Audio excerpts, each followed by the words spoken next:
this is like almost so on the nose that it's freaky, as to what you're describing. This friend of mine, she lost her partner very suddenly, very traumatically, very tragically. They died, and this person who just went through something traumatic, she found some kind of comfort in the local punk rock scene, and this is someone who you wouldn't otherwise picture at a punk rock show. She found such like solace in or comfort in these shows. She goes to basically a local punk rock show every single weekend of her life, barring any unforeseen circumstances. She lives in Massachusetts and drives to southern Connecticut, like New Haven or New London, almost every single weekend because that's where the shows are. And that is an hour and a quarter to an hour 45, depending on traffic and stuff. And she has found such a sense of community. She got a tattoo that's like a Connecticut hardcore, hardcore punk tattoo that a lot of the bands around here have. So if that isn't proof, total proof of what you're describing, I don't know what is. Hey, my name is Josh. I've loved indie rock for most of my life, and I play guitar in an indie rock band. But I'm also a psychologist, and I think a lot about the intersection of music and the human psyche and social experience. And I'm especially curious about the ways that music can help us find a sense of community and belonging with others, even for those punks and misfits who might rarely find it elsewhere.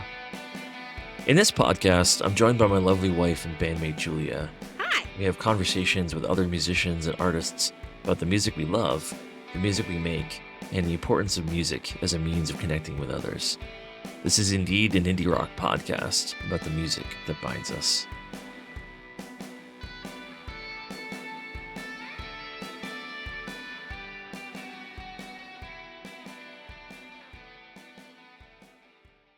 Hey everyone, I'm Josh. And I'm Julia. Today we're going to be talking to Jared Knapik. Jared is a friend of ours. We played with him in 2022 and 2023 alongside some other DC-based bands. But Jared himself is from Connecticut, and looking forward to the conversation today about music, community, and identity. So Jared's most recent release was from 2022. I have the vinyl of the EP right here, Never Said. And we're going to play for you a clip of a song, Victoria, off of that EP. Here's Victoria. I moved from New England, had to escape. I fled down the coast to just get away. I needed a change, so I packed up my life, despite all the things that meant leaving behind. And now you're a point in my past, a secret held close to the chest. Hey, Jared. How you doing, man? Very well, thanks. How about yourself? Doing well. Who do you have with you? The This kitty. is one of our foster cats, Sunny.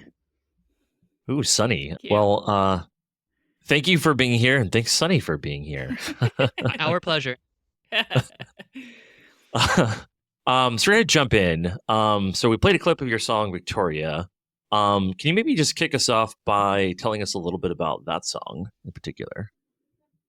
Sure. It's funny because I historically like to be very, very cryptic about my songs. Even and that's not really because it's secretive. It's more just fun to, and this is particularly during like the live show, when I'm sure we've all seen a band or an act give the whole like VH1 storytellers or like MTV Unplugged like rundown of like what the song is about, and it's always so I don't know, just like cliche, or sometimes it is. Sure. I like to sometimes when I'm playing before I play that song live, I like to lie and say it's about different things just to mess with people and see if they notice. That's just, I guess, an insight into the sick individual that I am. But no, I've heard Springsteen say this.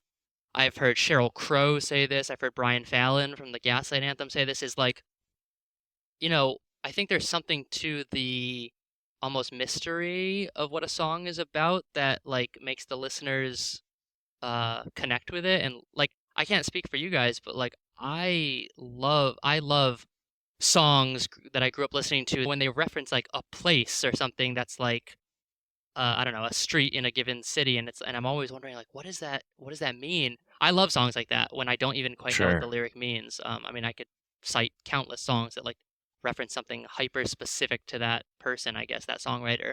And I like the mystery about that. And also like I'm a little afraid of like once you say what a song is about definitively, then that's what it's about. Like, whereas previously, like the listener might have been making it their own. Um, that song is not, there is no Victoria. I'll say that. I mean, I'm big on changing the names and dates and places of things to keep people's anonymity.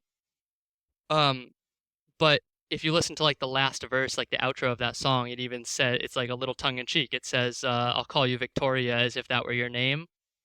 I Yeah. thought that was a smart lyric. I don't know if people, my wife really hates that lyric. She thinks it's like, cryptic about something or someone. I assure you, I even went to the lengths of choosing that name because I didn't know personally a real Victoria, which like no one else would know that, but like for me, that just felt like a personal thing, stylistic thing to do. Um, so Yeah. That I was just gonna say that's very interesting because yeah, I was listening to the song this morning, and I love that part of the song because it makes it feel like it's like a plot twist in the song a bit, right? Because like you have the name Victoria, you're listening to the song, but then when you get and a lot of it's like alluding to secrets and some mystery, a lot of the lyrics, but then you get to that part of the song and it's like I was listening to a song called Victoria, assuming it's about a girl named Victoria sure, or a person named Victoria sure. at least, and it's like I don't know what I'm listening to anymore. Ah, It's a plot twist. well, that was the goal. I mean, that's the highest praise I could receive about that song. Many people have expressed a similar sentiment to what you just said. And that's the goal. I love that. I mean, I love that lyric. I think that is like a plot twist. I Yeah. mean, I love it as much as I can say I love a lyric of my own, which, uh, you know, I'm not like super vain, or at least I hope I'm not. So it's not like I'm saying that's such a smart lyric, but I like that. I think that's a good, like, I think that ties the whole song together. And I've had friends say that that's like the most hard-hitting lyric in the song or, within songs of mine. So I don't know. I was satisfied with it.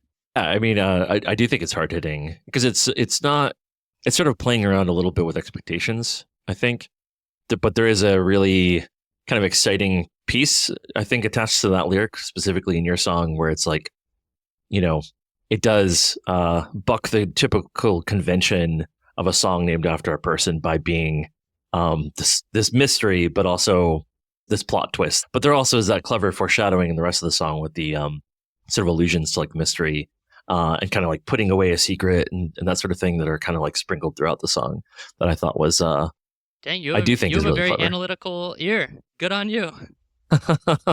I Yeah, try, but I I try. appreciate that. You listening to it so closely. And I'll just add this. It's easy to make a song in today's day and age seem like a one-to-one male to female or whatever. Just like it's easy to make them a romantic song about like a Yeah. very uh stereotypical like romantic relationship. And there's nothing wrong with those songs, by the way. I love many of those songs and I have written those songs, but there's a lot of songs I love that like if you listen to it with an open ear, like it could be about a person to a parent or a person to a pet. I've done that song before too. But like a lot of those songs that sound like maybe it's about something obvious, in my experience, s- um, it's cool to step back and think about like, wait, could this be about something that I have no idea about, like a very different kind of relationship? I don't know. That's Yeah, I totally agree. And I think that this is probably true in a lot of forms of media. I feel like the society may have sort of decided that kind of the universal um, template with which to understand a lot of different relationships is that one to one, male and female kind of relationship. absolutely. Um, and that's I've gone through that similar experience with other bands listening to their music, and it's kind of assuming initially that it's about like a breakup or it's a love song or whatever. Um, I remember, as a teenager, I would like troll through like songmeanings.net or I whatever remember it that is site sometimes. well. Yeah. Exactly. And and just like getting other people's perspective on what some of my favorite songs were about.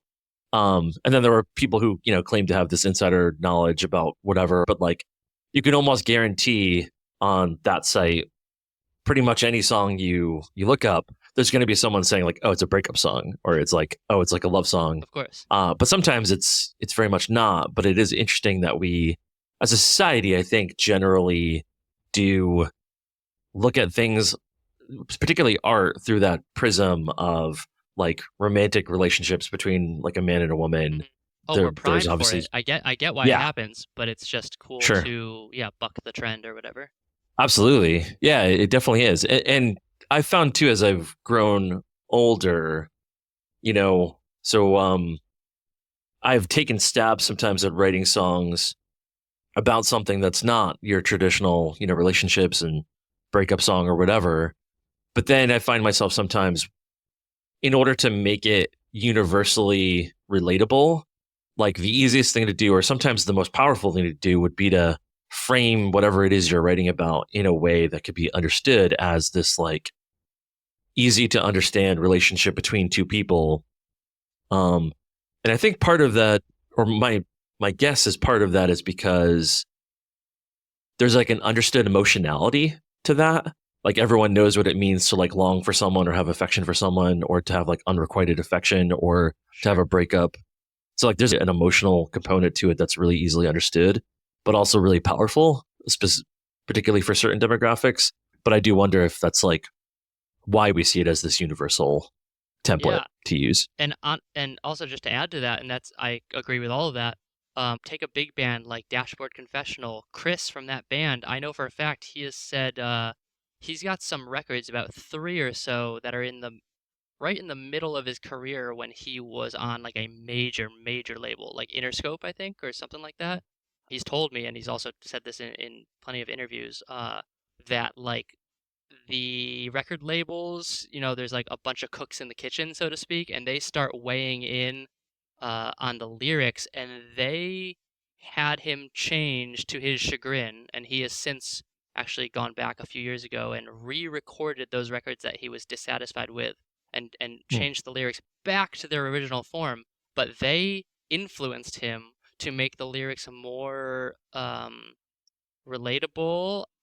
Specifically, the way they suggested doing that is he had a lot of lyrics that were like in the third person, and they asked him to change them, put a bunch of I's in there. I miss you. I feel this way, like to put them in the first person. Uh, and he like kind of was between a rock and a hard place at that time, so he had to cave to some degree, and I don't blame him whatsoever for doing that. But like that just goes to show like the industry that we're in, like, and I'm on Yeah. a much minuscule level compared to that, but like that's a that's a known thing that goes on, is having like the influence of higher ups like tell you to make things more radio friendly or whatever that means, Right. Well, if one thing history tells us is that great art is always made when executives and business people write the lyrics for you and Precisely. do the How could it creative go work for wrong? you. Has never gone wrong ever. uh, we laugh at our own jokes on this podcast. I encourage it.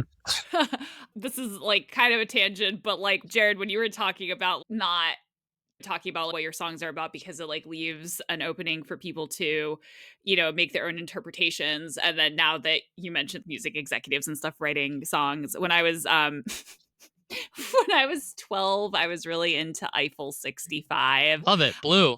Blue, I'm right? blue. But also I listened to their whole album and I started to like find all of these like meanings in their songs that clearly weren't true. Like there was a song called Move Your Body that like clearly had been written by like, I mean, I don't know. I don't know if this is the case. No, I'm sure it is. Like 15 people, right?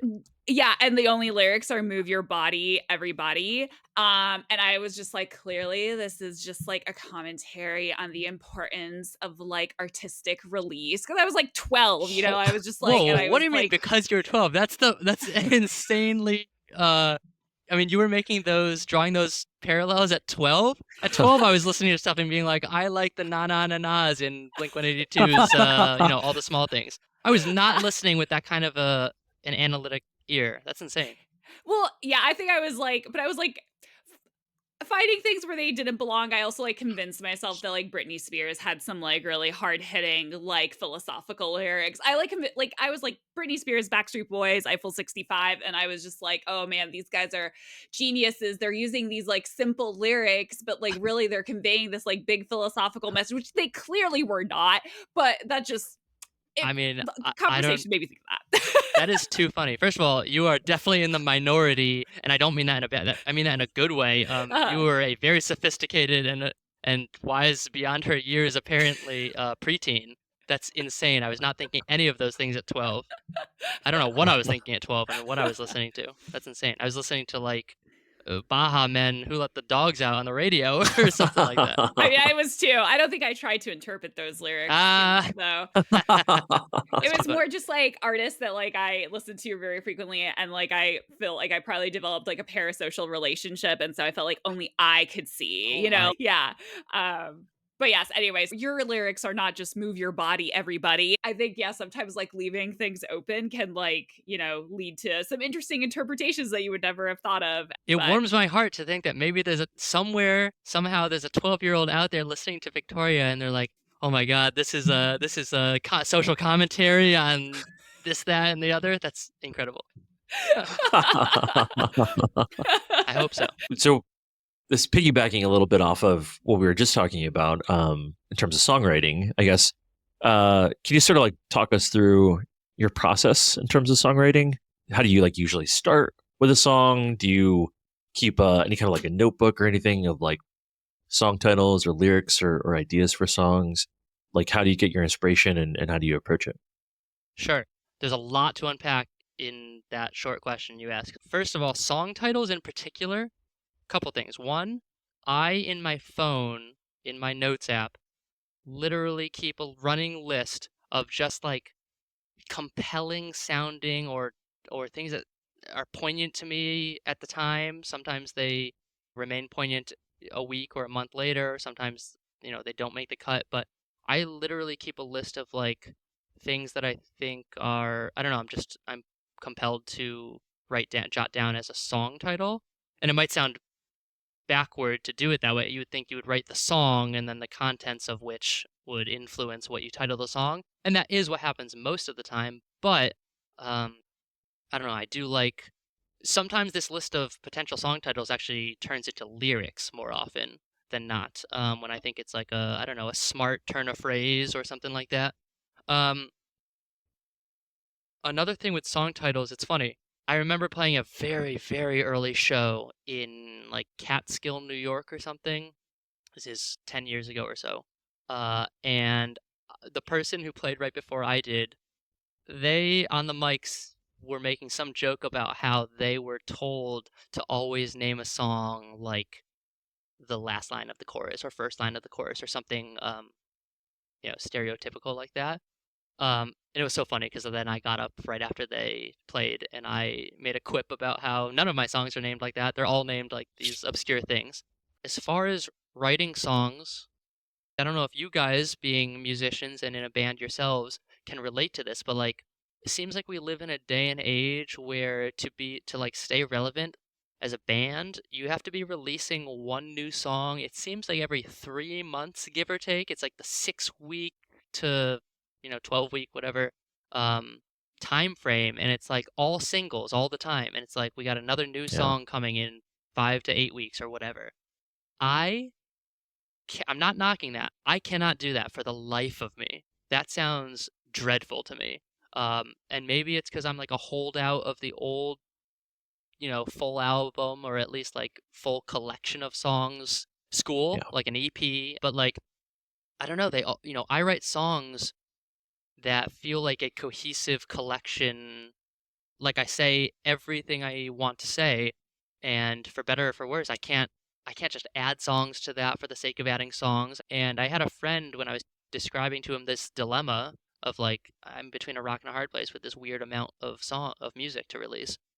he was like, hold the songs and add more, to do a full 12-inch, like with a more traditional amount of songs, 10 to what, 10, 12, 14, whatever. And I was like, dude, I just can't do that. Like, I can't add, I can't write more lyrics that, when this feels like a completed piece of work. Right. So I don't know. That's some insight into like my Yeah. style as far as doing like full collections of songs. Don't get me wrong, I've written one-off songs, but it's few and far between, and they usually feel like they're part of a larger work.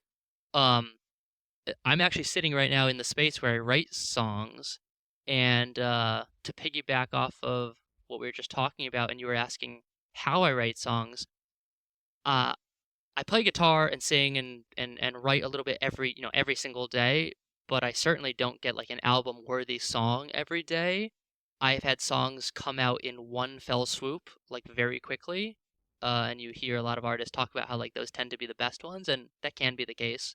Not always. I've also labored over songs for, if not months. I've had parts of songs that don't get fully fleshed out for years. And I'm working on some songs like that right now. So I get parts that I get stuck on and I need to step away from when it doesn't seem like they're going anywhere, and I need to revisit a long time down the road. Um, some songs will turn into a part in another song, they'll morph. Um, and then also the last thing I can think of adding up that I can add that's interesting about this songwriting process is like, lyrics are a real labor. I mean, I hope I'm a good lyricist, and I like to think I come up with compelling lyrics, but very often, and I know this is true of many of my heroes, so I don't lose sleep over this, but like when I hear a melody in my head and I figure out what chord progression I want to play, the placeholder for lyrics is often complete nonsense.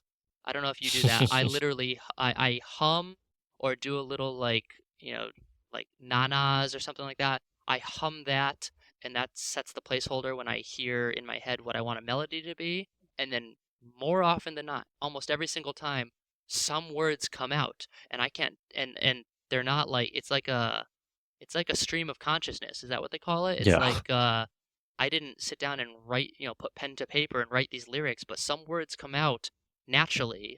They're buried in the recesses of my brain somewhere, and they come out, and sometimes they get changed. Sometimes in the end, I go with what I originally said, because I come full circle in it, and I come back to those Right. lyrics. I don't know. Do you ever do that? I was this made me laugh because there were two songs in particular that this reminds me of. So one of the first songs we tried to write with like our first iteration of You Fool, which was Josh, me, and then two other people that didn't like stay in the band very long. But there was a song and I was trying to like come up with the melody, and the only lyrics that would come out were I put my frog in the pond. And I just kept repeating that. That song never saw the light of day, but another one was like tonight and dreams, and I just started like singing about toilets because of course I did. Luckily the Uh, lyrics uh, changed on that, but yeah, that's but too yeah, funny. Josh was like giving me the same advice when we were like writing dreams. Like he's like, well, just like does anything when you kind of hum it, does like it feel like you're about to say something? And I think Exactly. like yeah, and that has worked for me. But yeah. Yeah, I think pretty much everything you've said, Jared, we do something similar or have a similar mind, I think. It's funny you mentioned the at the outset you mentioned like the notes app on your phone keeping song titles. I do the exact same thing. Sick.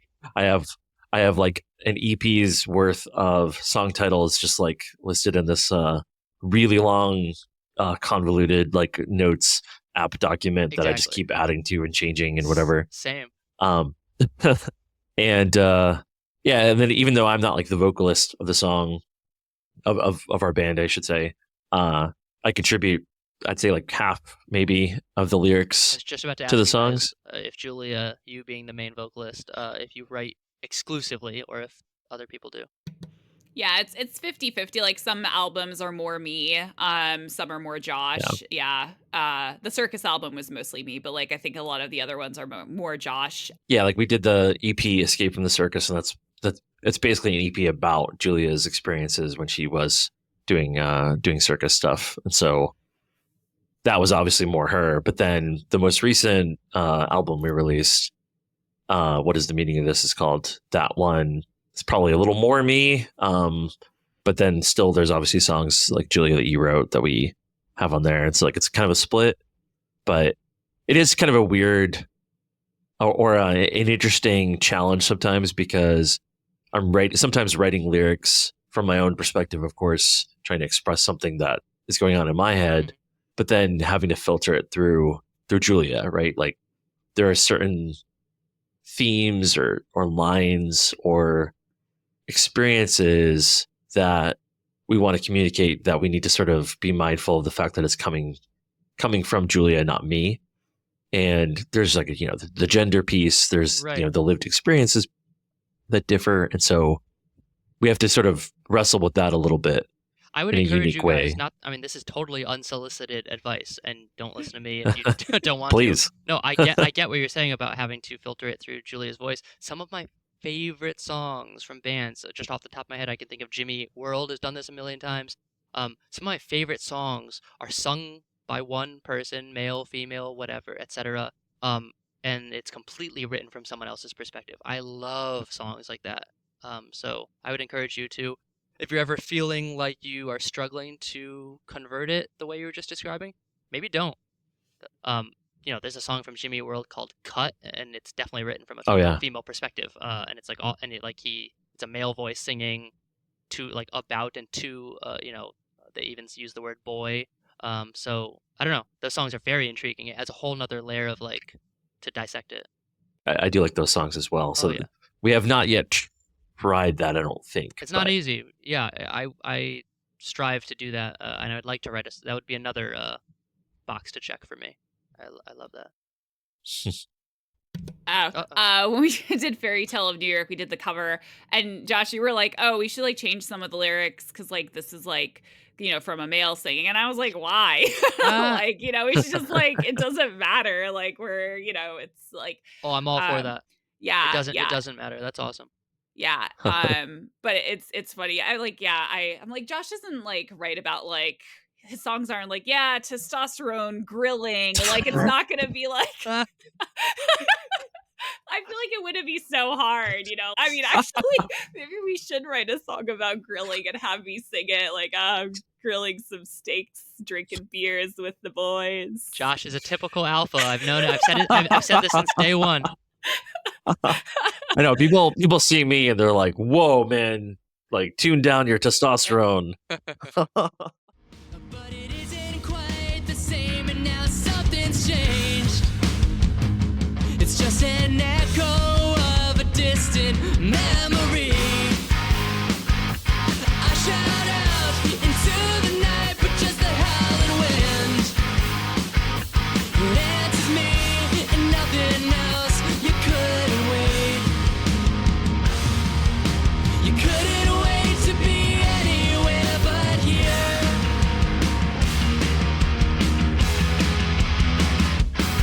You were more to me than words could ever say.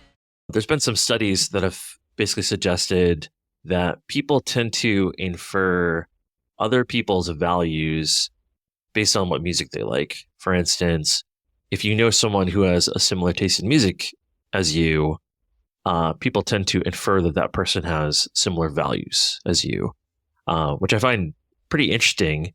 And it's got me thinking a good bit about the ways in which we kind of understand ourselves in relation to the music that we like, but also understand other people according to what music they listen to or what music they gravitate towards. And I guess I'm just sort of curious from your perspective as a music lover, as a musician yourself, how do you view the intersection of music and identity and whether they interrelate at all? This is a very, very fascinating question, and I think there's a lot to unpack here. A couple things. One, I think it is very natural what you said to, we are so attached to the things that we feel passionately about, whether it's music or beyond, like movies. Like I just saw a meme yesterday that was like, um, I won't be able to describe a visual meme in an audio form, but like, like how disappointed you feel when you are trying to show someone a movie that you feel very strongly about, that you love, and the person gets up to go to the bathroom and they say, "Just let it, just keep it playing," or something like that. It was the funniest meme because it cut deep. But like, I think we all relate to that. Like, I'm sure I have been very pretentious in my life. Hopefully not anymore or not as much now these days in my adult life, but like, about wanting to get someone to love a song or a band that I feel so strongly about, love them as much as I do. And I've really let that go for the most part because sometimes that does happen, but most often my attachments to music or a really moving scene in a movie or what have you, or a book, like I feel like that is just because of like a time and a place in your life when you found those things. Like, we've all heard someone be like, "Oh, Jimmy Eat World's Futures album just came out right place, right time," or like I was at the right place, right time for that. And I totally get what they mean by that. And it can be most apparent when like a band that you love puts out music currently once you're older. And let's say you celebrate like that band's entire catalog, you love everything. But when you stop to think about it, you're like, well, everything, when I say everything, that was like kind of a small window. They put out 5 albums in a very short span of time when I was a very similar person. And now as an adult, and I don't want to throw shade at anyone, so I won't name, a specific band, but like they put out a record, let's say they take a significant amount of time off. There's 8 years between records, and then they put out a record and you're a very different person than you were when you really fell in love with those original records.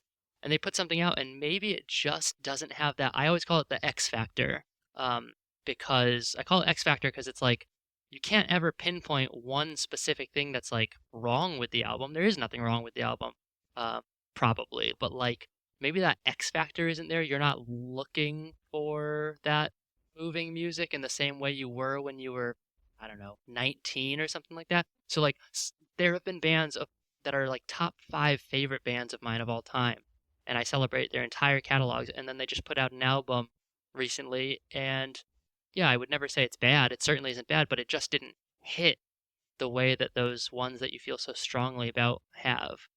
Um, I've Right. known people in my life who really share my love for many of the same bands, let's say, or movies, um, who are and this person in their personal life, politically, spiritually, what have you, any facet of life, they are very similar to me. And I've also known almost just the same amount of people who love the same amount of things that I do, artistic things, who are wildly different people from myself. So I don't mean to give like a non-answer and not commit hard this way or hard that way, but like, um, I don't know. I just leave a lot of room for like, you know, people can like the same things and be very different people. So I don't know. I've talked a long time. Do you guys feel any way, one way or another about that? Yeah, I think that makes perfect sense to me. And I guess the flip side to what I was saying before about studies finding that we infer values based on music tastes is that's not always true, right? Like, I mean, we might assume that everyone who is at the same concert that we are, has the same worldview and same values and everything, but obviously that's not true, right? And I've seen that recently too, where I won't name names here either, but a band that I really love, took a sort of like a political stance in the most recent political election. It was a stance that I agreed with, but then there were a number of comments on social media to the band, basically, telling them to just basically the equivalent of like shut up and dribble, Right, like stick shut to up the and play the music. music and Stick to the music. yeah, Yeah. right. I remember thinking like almost being a little surprised that someone who listened to that band could have seemingly the political outlook that that person does, For given sure. how like thoughtful or whatever, or whatever kind of things that I associate with that music. Sure. I mean, you I was want to say to this surprised that person, people like, who, dude, were you listening to none of the lyrics over the last 20 years of this right, band? Like, I completely know what you're talking about. I've seen that happen right, countless times. exactly.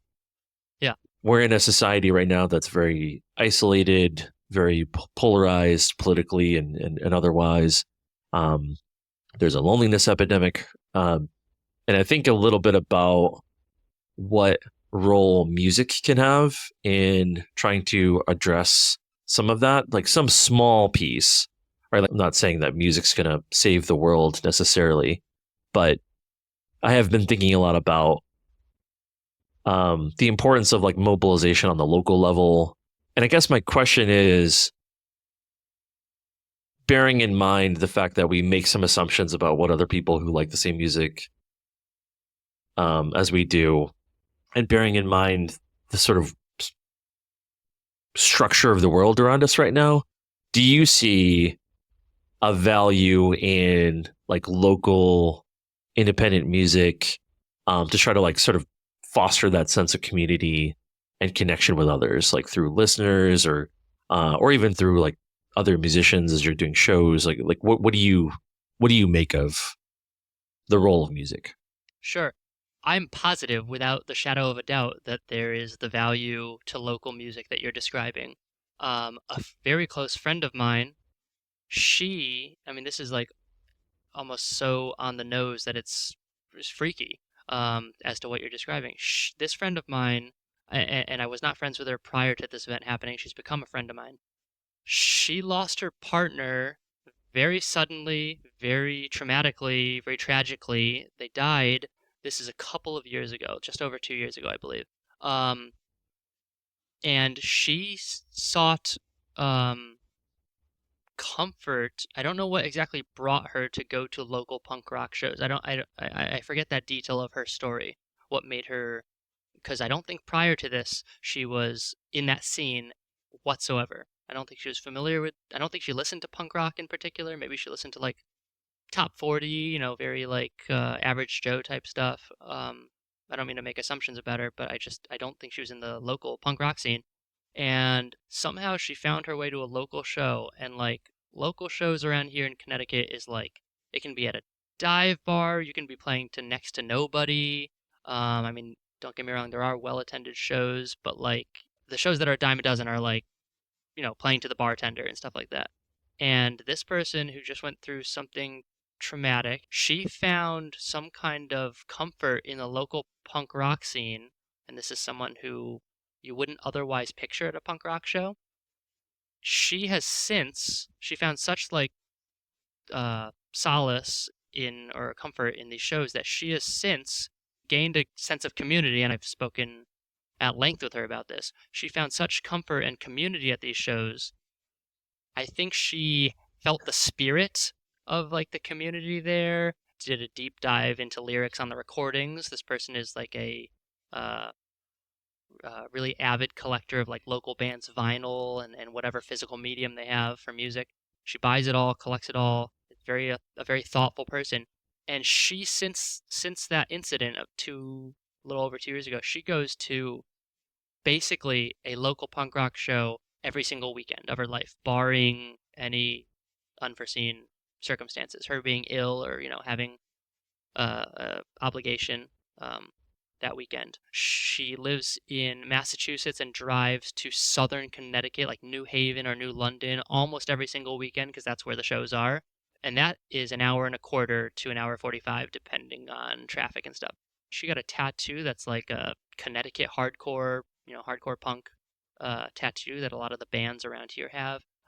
So if that isn't, you know, total proof of what you're describing, I don't know what is. And Yeah. I have found much community in the punk and hardcore scene around here for many, many years. I can't say it's been because of such a serious event as what she went through. Uh, but you guys know I play acoustic guitar. I'm like a singer-songwriter, but I play largely before and with alongside like punk and hardcore bands and rock bands, I am much more comfortable and have been for many years playing the punk club with those bands that are very abrasive and sound very different sonically from myself than I do playing the like coffee house circuit. I think I share much more of a spirit um, with bands like hardcore punk bands because that's the scene I come from. Um, so I think there's an overwhelming sense of community and belonging in this music, the local music scene, to answer your question. Yeah, that's an amazing story with your friend and the commitment to doing so. I mean, and that's what really drove my passion for music when I was young too. I mean, um, I was growing up in Westchester County, New York, which is historically a fairly affluent area, but my family and I were not that. And I was a bit of a nerd, believe it or not. Uh, um, didn't you, have like Alpha that many Josh? friends and such. You're kidding me. Yeah, this was before I would write songs about grilling or whatever. That's right. I forget. I always forget there's a life before that. Okay. Yeah, life before that. But no, what I found so appealing about punk rock in particular, and that's what I grew up on. I mean, my first album ever was Smash by The Offspring. But like there was something about the spirit of punk in particular that just communicated to listeners, at least certain punk, that there's a place for everyone, right? There's a place for the misfits, there's a place for the outcasts, there's a place for the loners. And it wasn't necessarily to me about like drugs and sex and such, but there was something about the spirit of that felt so communal. And now, obviously, punk is an interesting genre because there's also a lot of infighting. There's a lot of arguments about what's punk and what's not punk, and whether punk's alive, whether it's dead, all that stuff, which is covered well by Jawbreaker's Boxcar. I love that song. Oh, yeah. To kind of take down that stuff. But the nature of punk as being like inviting and suggesting to people you don't necessarily have to be like a guitar virtuoso in order to pick up a guitar and to express yourself. Like there's so much about it that is uplifting, even though it's got on the face of it this like hard these hard edges and this like stern mentality and the look and all that stuff. There's something about the spirit of it that I think is really inviting. And it makes sense to me that it would speak to someone who's kind of going through something, because it speaks to those of us, I think, who feel alienated by what's around us. And so it's reassuring to hear someone who that type of music spoke to, and then for her in turn to be so committed to the cause and to kind of like go out and champion those local bands and stuff. It's an amazing exemplification of the very thing we're thinking about and trying to talk about here. So thank you for sharing that. For sure. Yeah, she is the personification of like the community within the scene. Yeah, I'm very happy for her. I'm happy that we and I play a very small role in this, but can provide that service or comfort, whatever you want to call it, to her. And she in turn obviously is providing a very valuable service to us, being in attendance and listening to our music and purchasing merch all the time, constantly. So yeah, she's great. Absolutely. And kind of piggybacking off of that, if you were to make a case about why other people should go see independent bands, what kind of case would you make? I'm a music lover myself, more, first and foremost, even before being a performer and writer of music. And I try to keep in mind, as difficult as it can be, that like you might be going to a local show and discovering the next Green Day or something like that. I don't mean that in the terms of like, oh, it should be attractive to you that you might be getting to see a band that's really famous in the future. That's cool. That's an added bonus. But more so what I mean is like, maybe you're going to discover a band who will have songs that move you as much as the songs of these giant bands, but doesn't have the reach of these giant bands. So, it certainly could be worth your time to go out to these local shows. I fully agree. There's a lot of reasons to invest more in that independent scene as opposed to going to, these huge bands that that